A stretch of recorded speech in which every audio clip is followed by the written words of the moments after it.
A citação laranja tremulava contra a porta da frente, presa por uma tira de fita adesiva azul. Era o único ponto de cor em um mundo que estava rapidamente se tornando da cor do ferro. Marcos estava na varanda, sua respiração se elevando no ar cortante. Ele não rasgou o papel. Ele leu cuidadosamente com o rosto impassível. Violação dos estatutos da HOA. Artigo 4, seção B. Estrutura temporária não autorizada. Incômodo visual. Remoção imediata requerida. Ele olhou além do papel para a estrutura em questão. Era uma coisa feia. Um tubo segmentado feito de lona preta de borracha resistente, reforçado com ribas de PVC flexíveis. Ele se estendia por 30 pés pelo quintal, conectando a porta deslizante traseira de sua pequena casa de campo à porta lateral da garagem separada. Parecia um intestino gigante e industrial. Ele cedeu levemente no meio. Ele ondulava quando o vento soprava. Parece um saco de lixo, Marcos. Marcos se virou. Garrett, o presidente da HOA, estava parado na borda da linha da propriedade. Garrett estava vestindo uma jaqueta acolchoada branca impecável que custava mais do que a van de Marcos. Ele segurava uma pá de neve como um bastão de ofício, embora a entrada estivesse atualmente seca. É um corredor térmico, disse Marcos com a voz profunda e nivelada. Ele não a elevou. Ele nunca a elevava. É uma praga, corrigiu Garrett, sorrindo aquele sorriso apertado e vizinho que não chegava aos olhos. O conselho se reuniu ontem à noite. Entendemos que você está experimentando. Mas o desenvolvimento tem padrões. Não podemos ter túneis improvisados desvalorizando a vista. Você tem 24 horas. Marcos olhou para o céu. Não estava cinza. Era um roxo machucado e pesado, pendurado baixo sobre os telhados bem cuidados da subdivisão. O ar tinha gosto de metal, como ozônio e moedas antigas. A previsão mudou, disse Marcos. Alguns centímetros, Garrett zombou, acenando com a mão para o céu. Nada que os tratores não possam lidar. Meu gerador está abastecido. Minha despensa está cheia. Nós nos preparamos para a realidade aqui, Marcos, não para o apocalipse. Derrube o túnel. Marcos não discutiu. Ele não explicou que não estava olhando para a previsão de neve, mas sim para as leituras de pressão barométrica que estavam despencando às 6 horas seguidas. Ele não explicou que era um fabricante estrutural por profissão, que consertava sistemas de ventilação industrial para viver, ou que sabia exatamente o que acontecia quando o vento atingia superfícies rígidas a 70 milhas por hora. Ele apenas acenou com a cabeça. Eu te ouço, Garrett. Garrett se afastou, satisfeito. Ele parou para falar com outro vizinho, apontando de volta para a casa de Marcos e rindo. O som ecoou claramente no ar frágil. Marcos entrou. A casa estava quente, cheirando a canela e serragem. Léo estava sentado à mesa da cozinha, usando seus fones de ouvido com cancelamento de ruído. Ele tinha 9 anos, mas era pequeno para o aspecto. Ele tinha uma linha de carrinhos de brinquedo lamentados por cor no apartamento. Eles estão barulhentos hoje, pai, Léo disse sem olhar para cima. Quem, filho? Os vizinhos? Não, os pássaros. Marcos hesitou. Não há pássaros, Léo. Eles voaram para o sul. Os que estão nas paredes, disse Léo, esfregando o polegar contra o lado de um caminhão vermelho. Eles estão arranhando, querendo sair. Marcos caminhou até a parede e colocou a mão contra a drywall. Ele fechou os olhos.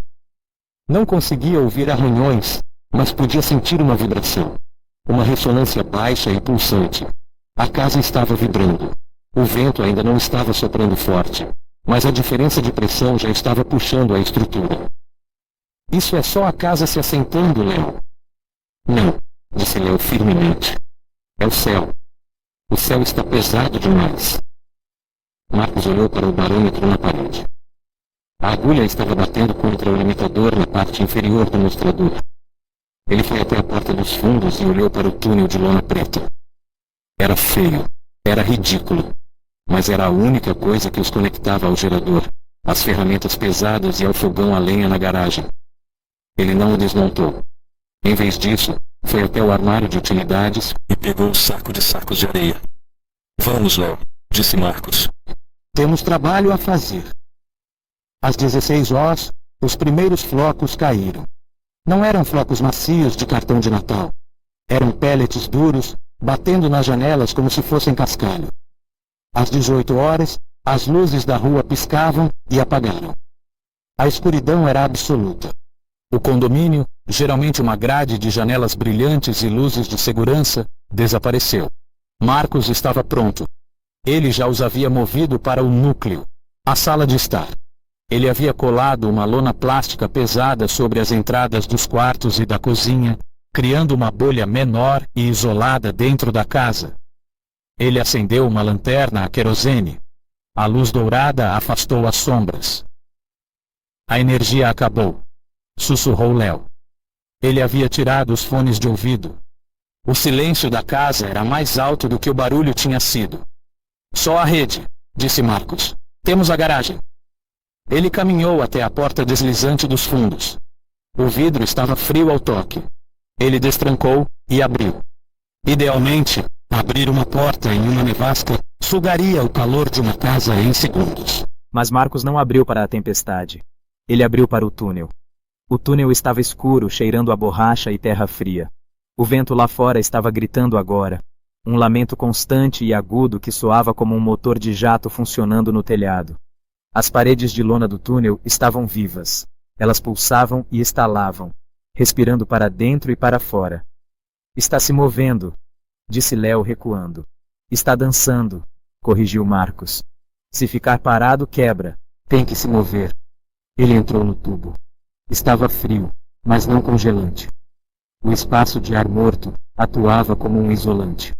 Ele caminhou os 10 metros até a garagem, o chão de lona se movendo levemente sob suas botas. Na garagem, ele puxou o cordão do gerador. Ele tossiu uma vez, depois rugiu para a vida. Marcos não o conectou ao painel principal da casa. Ele conectou um cabo de extensão pesado que passava de volta pelo túnel, junto com uma mangueira flexível de ventilação de secador que ele havia encaixado na parte de trás de um aquecedor a diesel. Ele voltou para casa, desenrolando o calor. Em 1 hora, a sala estava a 65 graus. Eles tinham uma lâmpada singular, uma chapa quente para a sopa, e o reconfortante zumbido do aquecedor, empurrando ar quente pelo duto. Do lado de fora, o mundo estava acabando. A velocidade do vento atingiu 60 milhas por hora às 21h00. A casa gemeu. Cada viga, cada caibro reclamava.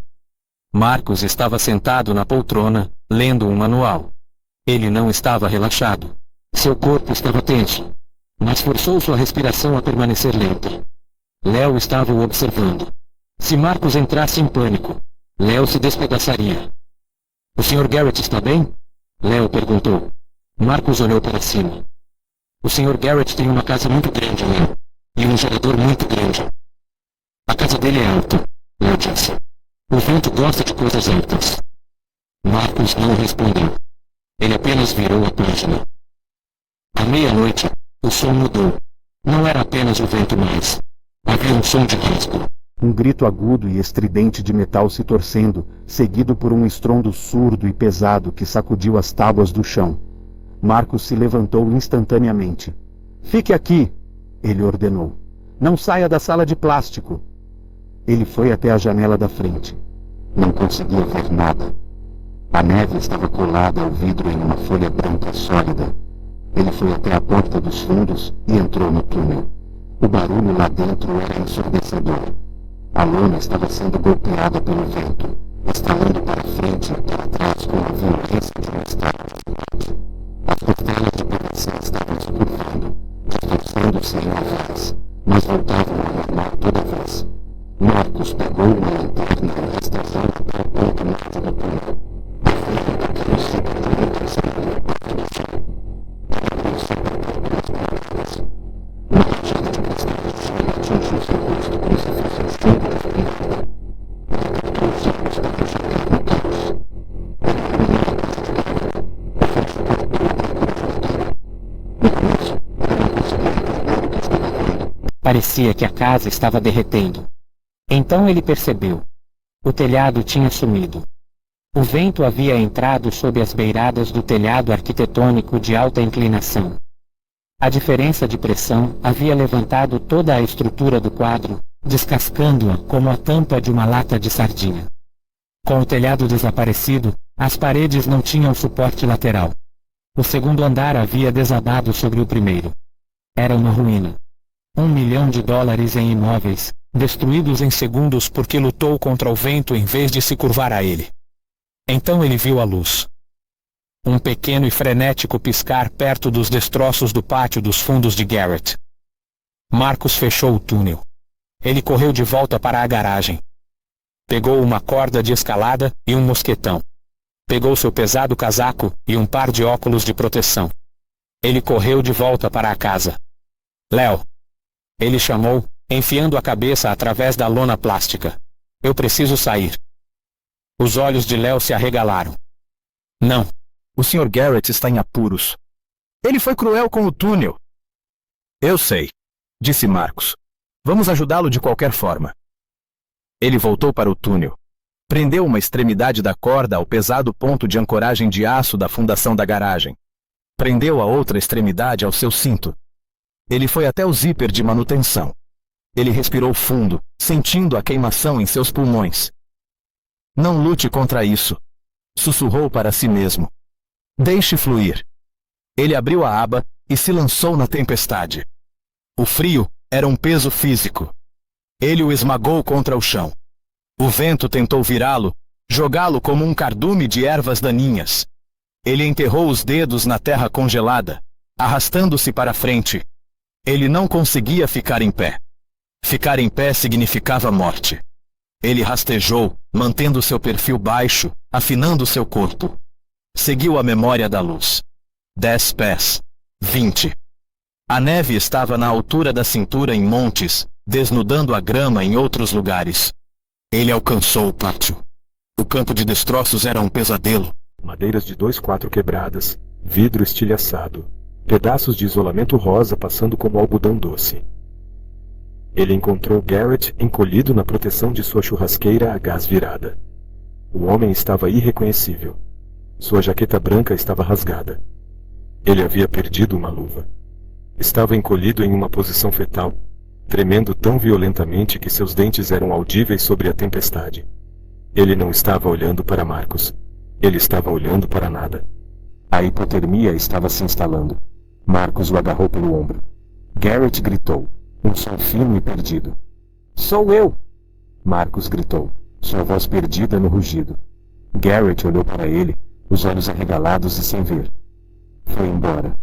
Ele formou os lábios. Estava perdido. Marcus não tinha tempo para terapia. Ele agarrou o braço de Garrett e o levantou. Garrett desabou. Suas pernas não funcionavam. Marcus olhou de volta para sua casa. Ele não conseguia vê-la. Ele sentiu a corda em sua cintura ficar tensa. Essa era sua de vida.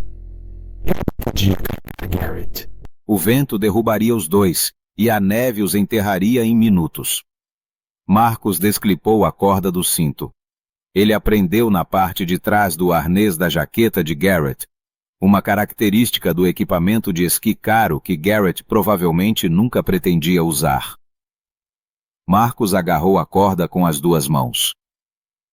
Engatinhe! Marcus gritou, apontando para a fraca linha escura do túnel à distância. Garrett não se moveu. Marcus se virou e começou a puxar. Ele cravou as botas, lutando contra o peso do homem e o vento. Ele arrastou Garrett pela neve como um trenó. Cada passo era uma batalha. O vento soprava, ofuscando-o, derrubando-o para o lado. Marcus caiu. Ele sentiu gosto de sangue. Ele se levantou. Puxou novamente. Eles chegaram ao túnel. Marcus encontrou o zíper. Seus dedos estavam rígidos, blocos de madeira desajeitados. Ele arranhou a aba. Ela grudou. O gelo havia fundido os dentes. O pânico surgiu em seu peito quente e agudo. Ele tirou a luva. Ele agarrou a aba de metal com a pele nua. O calor de sua mão derreteu o gelo apenas o suficiente. Ele puxou para baixo. Ele empurrou Garrett pelo buraco.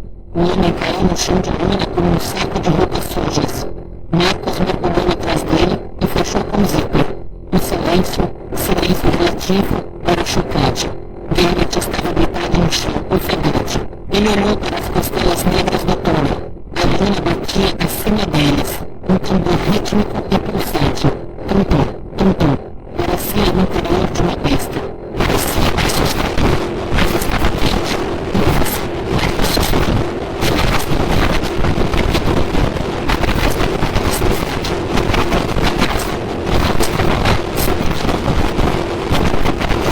Tremendo e quebrado no chão. Ele olhou para a neve derretendo na barba de Marcos. Léo se aproximou e colocou o cobertor sobre os ombros de Garrett. O túnel aguentou, disse Léo. Garrett olhou para cima. Seu rosto estava manchado, cinza de frio. Ele olhou ao redor da pequena sala de estar mal iluminada. Ele viu o aquecedor de querosene barato. Ele viu a lona plástica colada sobre as portas. Ele viu o túnel feio e preto visível através da porta de vidro, se flexionando e se curvando na tempestade que acabara de devorar sua mansão. Meu telhado, sussurrou Garrett. Ele simplesmente levantou. Estruturas rígidas falham sob a força de cisalhamento, disse Marcos em voz baixa, tirando seu casaco molhado. O túnel absorve a energia. Ele não luta contra isso. Marcos foi até a chapa quente e serviu uma canela de sopa. Ele entregou a Garrett.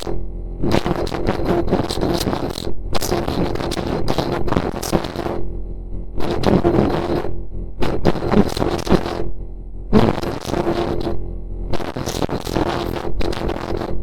Eles esperaram a tempestade passar por 2 dias. Marcos não deu palestras. Ele não falou sobre a aerodinâmica ou coeficientes de arrasto. Ele jogou cartas com Léo. Ele alimentou o gerador. Ele verificou os cabos de sustentação do túnel. Garrett dormiu no sofá. Ele não disse muito.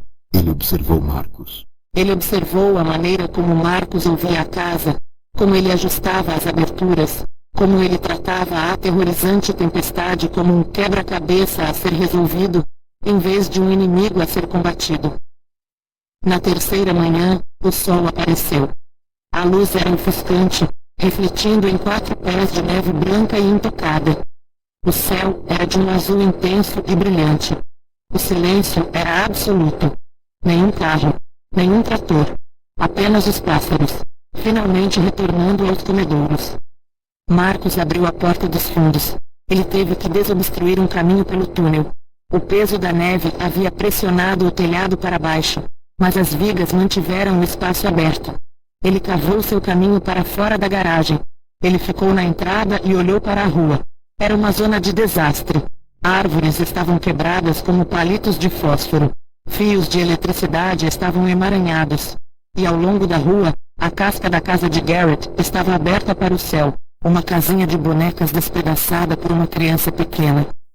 Um Humvee da Guarda Nacional estava subindo lentamente pela estrada não limpa, esmagando detritos. Marcos voltou para a casa. Garrett estava em pé na varanda. Ele estava vestindo uma velha camisa de flanela que Marcos lhe emprestara. Ele parecia menor sem sua jaqueta acolchoada. Garrett olhou para sua casa destruída. Então ele olhou para o túnel negro. Estava batido, arranhado, feio como o pecado, mas estava perfeitamente intacto. Garrett enfiou a mão no bolso. Ele puxou um pedaço de papel laranja amassado e molhado. A citação.